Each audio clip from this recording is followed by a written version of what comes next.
This is Eric Hacopian from CivilNet, and we are very happy to be joined today on actually a sad occasion, which is the second anniversary of Ruben Vardanyan's capture and him being held hostage for 2 years by David Vardanyan, Ruben's son.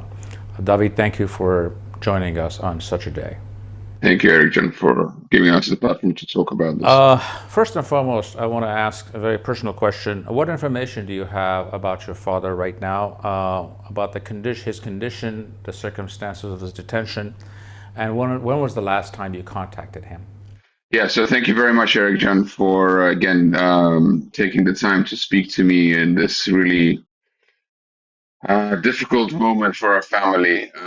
In terms of the conditions that my father is held in, unfortunately, as has been the case over the last 2 years, we have extremely little information about the actual circumstances which he's being held in. And that's especially true now that the Red Cross is no longer working in Azerbaijan over the last couple of months, because the only two sources of contact that we've had with him were very, very heavily monitored 2-minute phone calls. And the second one was the Red Cross interaction, which is now done. So from what we do know, Dad is held in solitary confinement. His health conditions, we do not know exactly. According to him, he says he is fine and tells us not to worry, but as you can understand, he would obviously say that no matter what situation he was in. But I think the thing that he always tried to highlight is the conditions of his arrest are not as important as the reasons for his arrest and the reasons for the rest of the other 22 Christian Armenian hostages. You spoke of the International Red Cross, which, as many people do not know, they've actually been officially asked to leave Azerbaijan, and they've left, which essentially cuts down your access to him. This has been something that has been noted in a negative fashion by almost all human rights organizations from around the world who follow these matters. How did this exactly affect your communication with him? Were they the only source of reliable third-party information that we have about the conditions of the hostages in Baku, or is there other mechanisms that exist in place? And if there's actually a possibility of having other actors enter who are already in Baku, maybe foreign embassies that can take this responsibility on. Tell us about the importance of the ICRC's exit from Baku, and if there's anybody else that can actually fill their place. Yeah, absolutely. No, I think you raise a really important point here, that most people, including myself before we became the relatives of a hostage, don't understand just how important the Red Cross is around the world, not just in Azerbaijan or Armenia, but in many different conflict zones. So the Red Cross did two very important things. First of all, it was the only independent body that could monitor the health and the conditions of the hostages. And although they cannot influence the way and the conditions of the prisoners from the host country, however, what they could do is they could report reliable or more or less reliable information to the families, which is really important for our peace of mind, because uncertainty is what kind of drives you crazy, especially if it's over a prolonged period of time. And the second really important thing that the Red Cross did is actually we were able to record video messages for Dad, which were only like 2 minutes long, but nonetheless, he was also able to record video message for us. So we're actually able to physically see him, even if there was a delay between when the messages were delivered to us. Nonetheless, at least there was some sort of visual contact with him, which is now completely gone. So the only way that we can contact Dad is via the phone calls that are done through the trial detention center, which, as you can obviously understand, are extremely monitored. And like, for example, he tried to call me yesterday 3 times and couldn't get through for whatever reason, even though my phone was on. He was thankfully able to reach my mother and my sister, But as you see, the reliability of these phone calls, you don't know when he's going to call, whether the call's going to go through. And the last way is the physical mail, which is very, very even less unreliable than the phone calls, because most of the letters are either lost or don't reach the destination.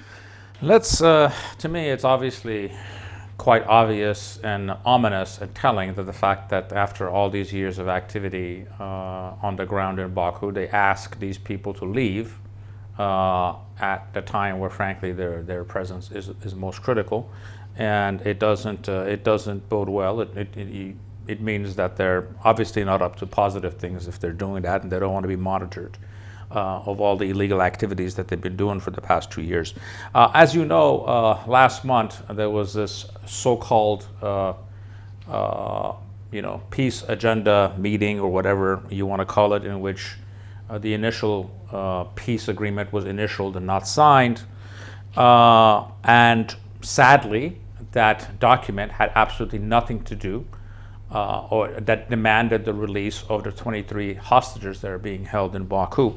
How did your family take this news, and how did you react to it? Yeah. If I could also quickly allude back to a very important question that you asked previously about other bodies that could replace the ICRC. So this relates to your question here about the peace agenda. So actually, foreign embassies can monitor trials and have absolute right to request their presence of someone independent at a trial that was deemed open for all Armenian hostages in Baku. We appealed to a lot of these embassies, and unfortunately, we didn't get any sort of reply. So the disappointment with some of the international bodies and main countries involved in the so-called global peace agenda has really been palpable for, I think, a lot of people. What I would say is different, and I think this may be not a answer that most would expect. I was very pleased to see what President Trump and his cabinet are trying to do. Although, of course, there is no possible scenario where you can have a lasting peace when a country is holding hostages of the other country. I think everyone understands that.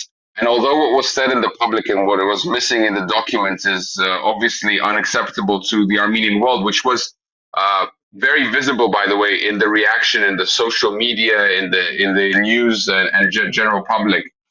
Which is why then we saw the second video, right, a couple of days later, where President Trump raises the issue of the 23 hostages and says that he will focus on it.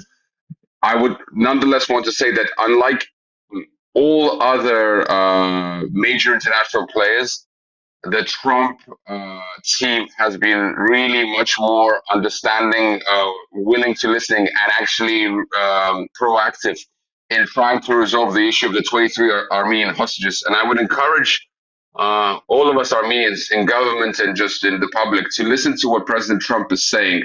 At the UN speech, right, he clearly highlights that Christians are the most persecuted religion in the world, and he is going to fight for that. So I think what was said publicly in Washington in August is definitely not enough.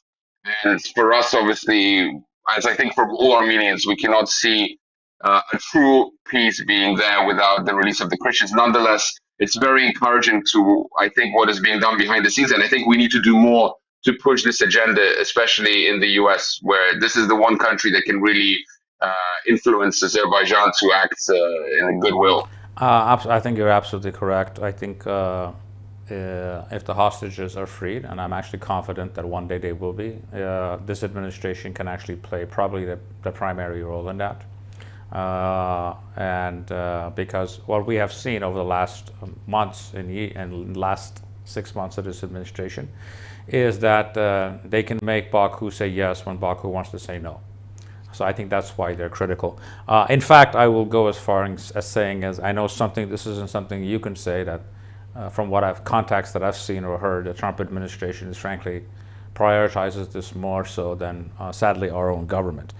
I'm going to move on to so far we have this really unfair situation where you have your family and a few families of the other hostages essentially fighting a war with a petro state. Uh, don't you think it is time for a much wider public campaign to make this not just an Armenian issue, an international issue in freeing these hostages? Recently, Mr. Michael Rubin from the American Enterprise Institute stated that Armenians need to make Ruben Vardanyan the most famous person in the world. Obviously, Ruben is not the only one, but he's probably the most famous of the hostages that are being held. Do you think that it's time for us to start the collective nation, not just Armenians, but people of goodwill everywhere, start a campaign to make this a public issue, to force the regime to free these hostages that they've been holding illegally for all this time? Absolutely, Ercan. I think I don't want to go into the history of trying to organize Armenians in one sort of movement, which has been very difficult no matter what the topic is. But this, of all things, I think, is a clear warning sign, as I think I mentioned in one of the last interviews I did, that this is the fact that these hostages are being thrown at us so publicly through the Azeri news is a sign to all Armenians that none of us are safe around the world. And if this doesn't get us together and to act at realizing that, if these hostages are forgotten or not brought home, that this gives the kind of precedent for Azerbaijan to act with impunity against any Armenian around the world, as they have done against their own citizens in Paris, in London, in the U.S. I mean, you can read the New York Times and the Figaro and other news articles that have shown that Azerbaijan is not going to reside in acting punitively just within its own state. So I think it's a really, really important time for us to come together, and we definitely have this unique opportunity where we have the most international diaspora in the key countries in the world, right? And I won't go through them because everyone knows them very well. But also the issues that are important, as I mentioned before, for the key international players are something that the Armenians have. We have the really important IT know-how technologies. We are the oldest Christian country in the world, and we are a democracy, right? Which is a unique kind of combination for our parts of the world. So I think we have all the instruments at hand. The question is, can we really come together and put aside our kind of differences to unite in bringing not just the hostages home, but actually securing a true peace, not just something that's signed on a piece of paper? Thank you for that answer. I think this brings me to a question which I think we in the news media side have we grapple with. The legal process that your father is put through, or the other prisoners, is entirely illegitimate from A to Z. It is a farce. It's a show trial.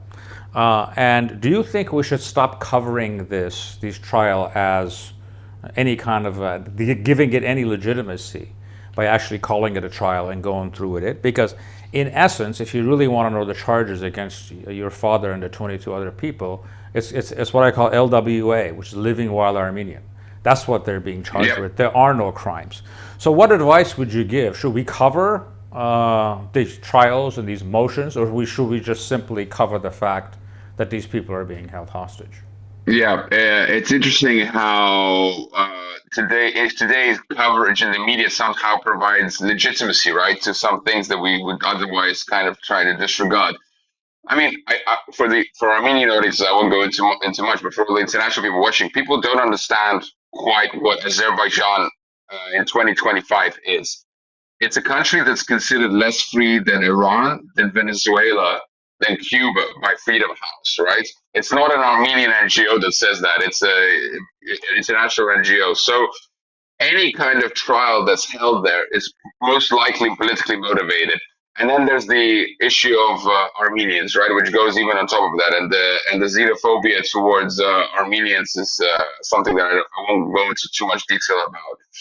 So I think everyone understands who knows the situation that this is not a real judicial system, even by Azerbaijani law, by the way, not even by international laws, even by Azerbaijani, there have been countless